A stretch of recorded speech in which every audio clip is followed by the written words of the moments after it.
This week's Torah reading is called Balak, which was the name of a king of Moab, the land of Moab, who hated the Jews so much he wanted to destroy them completely. When the Jews were traveling through the desert in order to enter the land of Israel, they had to go through the land of Balak. And of course, he did not allow this and he wanted to destroy them. In order to destroy them, he hired the highest prophet of the non-Jews, who was called Bilaam.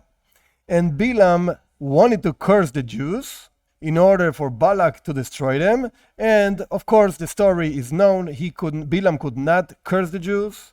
And moreover, he actually ended up blessing the Jews because God changed the words of Bilaam from curse into blessing.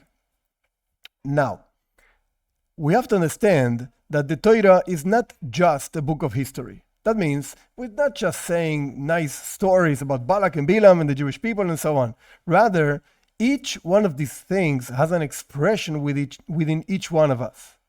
Given this expression, sometimes we're talking about something good when it's talking about serving God, connecting to Him, and so on. And sometimes it's not such a good thing when it's talking about going against God, going against His will, and so on. So Bilaam has an expression, this incredible prophet of the non-Jews has an expression within each one of us besides the fact of the story and so on.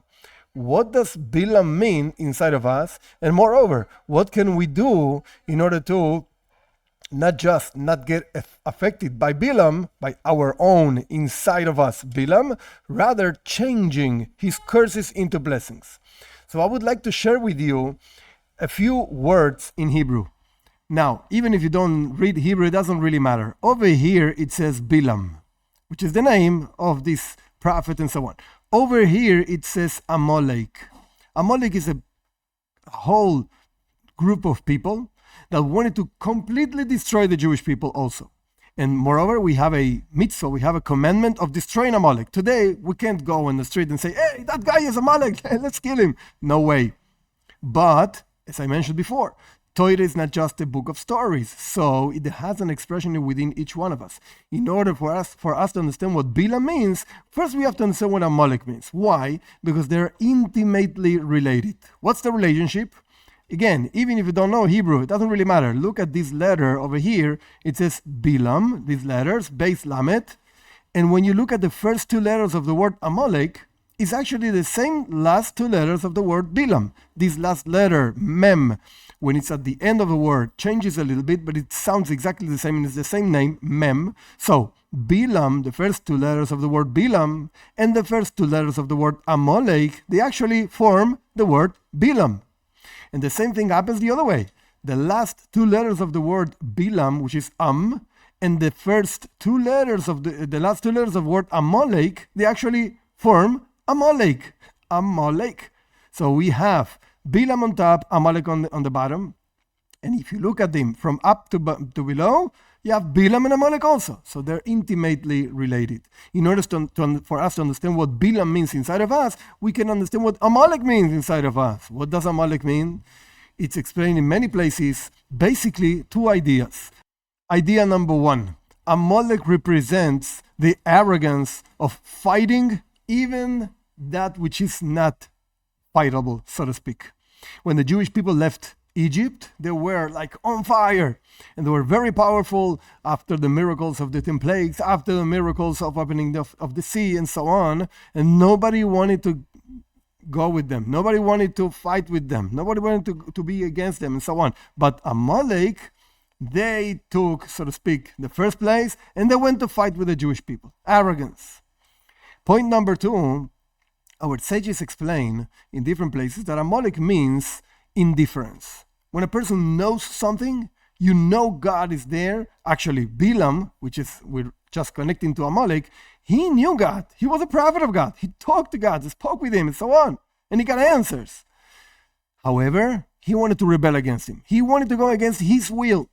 That's what Amalek means. Arrogance of fighting that which is unfightable and unfightable. And Amalek also means coldness, indifference towards everything that is holy.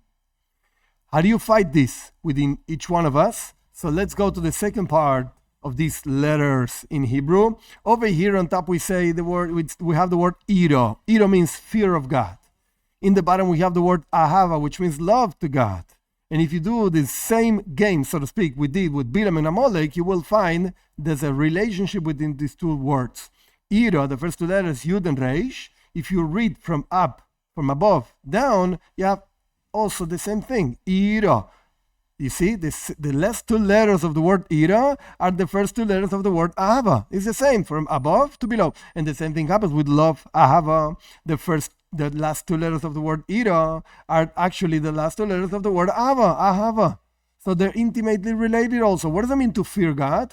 Fear God means when a person is ashamed and when a person is afraid, so to speak, of failing to God.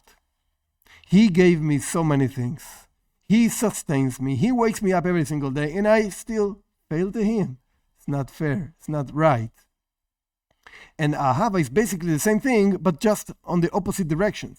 I want to do something in order to pay, so to speak, give pleasure to God because He created me. In the world of ira, fear, I refrain from doing things that are against the will of God because I'm ashamed of doing things against that entity that gives me everything and is the creator and is so big and so on.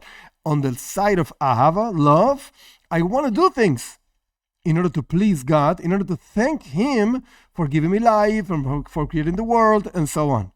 This means basically, just as we have the same game within these two words, ira and ava, fear and love, and the same game within these two words, Bilaam and Amalek, that means that fear for God and love for God, it's the cure, so to speak, for the Bilaam and Amalek that we have inside of us. In other words, when a person engages in understanding the greatness of God, according to your capacity, and when a person engages in being ashamed, so to speak, of going against His will, the fact that He's looking at you and He's giving you life and you still don't do whatever He wants you to do. And when a person is conscious, spends time thinking and being conscious of the importance of doing things the way God wants, that helps us to lower the arrogance we have that I'm the boss over here, I do whatever I want and so on. There's no judgment, there's no judge and so on.